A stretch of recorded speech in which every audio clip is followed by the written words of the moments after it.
Jammikunta youth Congress మండల పక్షాన MRO గారికి మరియు జమ్మికుంట కమిషనర్ గారికి ఓట్ చోరీ మీద ఒక రిప్రజెంటేషన్ ఇవ్వడం జరిగింది. మరి న్యాయబద్ధంగా చట్టబద్ధంగా జరగాల్సినటువంటి ఎన్నికల్లో కొందరు నాయకులు మున్సిపాలిటీలో 30 వార్డులలో వాళ్ళ గెలుపే లక్ష్యంగా వాళ్ళు ఏం చేస్తున్నారంటే ఎక్కడో ఉన్నటువంటి మున్సిపాలిటీకి సంబంధం లేనటువంటి వ్యక్తుల యొక్క ఓట్లను ఇక్కడ నమోదు చేయడం జరుగుతుంది. మరి అదేవిధంగా ప్రజాస్వామ్యంలో ఓటు అనేటటువంటిది ఎంతో ముఖ్య భూమిక పాత్ర, కీలకమైన పాత్ర. మరి అలాంటి ఓటును ఇవాళ అక్రమంగా నమోదు చేయడం జరుగుతుంది. మరి వాటన్నిటిని కూడా ఇవాళ ఎంఆర్ఓ గారికి, కమిషనర్ గారికి వాటి విషయంలో వివరంగా వారికి తెలియజేయడం జరిగింది. మరి వారు కూడా సానుకూలంగా స్పందించి ఏవైతే అక్రమంగా ఉన్న ఓట్లు ఉన్నాయో వాటిని, మా దృష్టికి వచ్చిన వాటిని వెంటనే తొలగిస్తామని చెప్పేసి వారు మాకు ఒక దృఢ నమ్మకాన్ని ఇవ్వడం జరిగింది. మరి ఇవాళ ఓటు అనేటటువంటిది ఎంత గొప్పదంటే రాజ్యాంగంలో ఓటు యొక్క పాత్ర ప్రతి ఒక్క వ్యక్తికి ఆయుధం.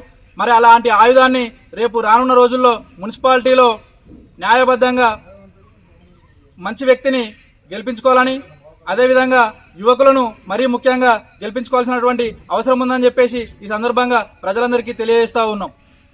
జై యూత్ కాంగ్రెస్. ఈరోజు యూత్ కాంగ్రెస్ ఆధ్వర్యంలో జమ్మికుంట ఎంఆర్ఓ గారికి ఓట్ చోరీ పైన రిప్రజెంటేషన్ ఇవ్వడం జరిగింది.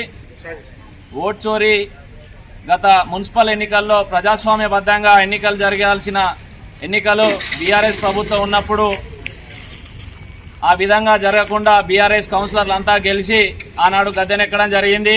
అలాంటి ఓట్ చోరీ మళ్లీ పునరావృతం కావద్దనే ఉద్దేశంతో నేడు యూత్ కాంగ్రెస్ అంతా కలిసి కూడా ఎంఆర్ఓ గారికి రిప్రజెంటేషన్ ఇవ్వడం జరిగింది.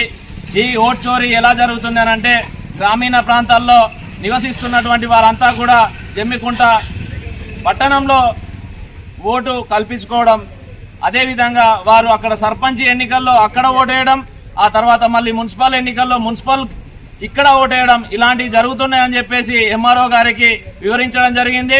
వారు దీనిపైన పూర్తి స్థాయి విచారణ జరిపి నేను ఆ ఓట్ చోరీ ఏదైతే ఉందో వాటన్నిటిని కూడా తొలగిస్తానని చెప్పేసి బలమైన నమ్మకాన్ని మా యువజన కాంగ్రెస్ అందరికీ కూడా ఇవ్వడం జరిగింది.